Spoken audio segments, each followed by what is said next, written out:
Hello friends, welcome to my channel. 8వ తేదీన జరిగినటువంటి బ్రహ్మముడి సీరియల్లో రాజు గారి ఫాదర్ అయినటువంటి సుభాష్ భయంకరమైనటువంటి ట్విస్ట్ను ఇవ్వడం జరిగింది. అదేంటంటే రాజు తన కొడుకు అని చెప్పుకుంటూ వస్తున్నటువంటి చిన్న పిల్లవాడికి అసలైనటువంటి తండ్రిని సుభాషే అని ఒక భయంకరమైనటువంటి నిజాన్ని బద్దలు కొడతాడు. అసలు దీనికి అంతటికీ కారణం ఏమిటంటే ఇప్పుడు రాజు దగ్గర ఉన్నటువంటి చిన్న పిల్లవాడికి నిజమైన ఫాదరు రాజు కాదన్నమాట.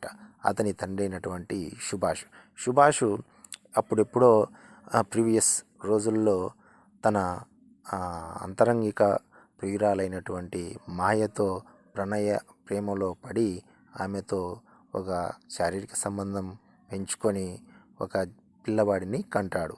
ఆ పిల్లవాడిని కనిన తర్వాత మాయ కొద్ది రోజులకు ఈ పిల్లవాడు నీవు మీ దుగ్గిరాల వంశానికి సంబంధించిన వాడని చెప్పుకోకపోతే ఈ పిల్లవాడితో మీడియా సాక్షిగా మీ పరువు తీస్తానని బ్లాక్మెయిల్ చేస్తుంది. అటువంటి తరుణంలో సుభాష్ ఒక ఇంట్లో ఎవరు లేని సమయంలో ఉరేసుకోవడానికి ప్రయత్నం చేస్తాడు.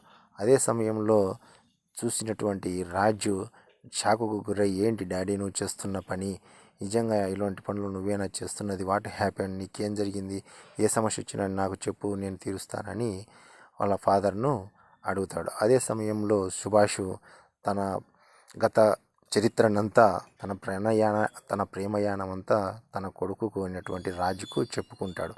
ఇలా జరిగింది, నేను ప్రేమలో ఉన్నప్పుడు మాయతో గడిపినటువంటి సందర్భంలో ఒక బిడ్డను కానీ ఇప్పుడు ఆ బిడ్డనే నాకు శాపంగా మారింది, నా భార్య అయినటువంటి అపర్ణకు చెప్తానని బ్లాక్మెయిల్ చేస్తుంది అని చెప్తాడు.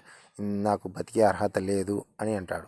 ఓకే డాడీ, ఇదే కదా నీ సమస్య, ఈ సమస్య ఇప్పటి నుంచి నా సమస్య అని రాజు నిజంగా తన తండ్రి కన్నటువంటి బిడ్డను నా బిడ్డ అని చెప్పుకొని తన తండ్రి చేసినటువంటి తప్పును తన నేరంగా భావించి ఇంట్లోకి దుగ్గిరాల వంశం కుమారునిగా రాజకుమారునిగా వాళ్ళ ఫ్యామిలీ మెంబర్స్కి అందరికీ చిన్న పిల్లవాడిని పరిచయం చేస్తాడు. ఇక్కడ నుంచి మీకు అందరికీ కథ తెలిసిన విషయమే. ఈ వీడియో మీకు నచ్చినట్లయితే చిన్న లైక్ కొట్టి సబ్స్క్రైబ్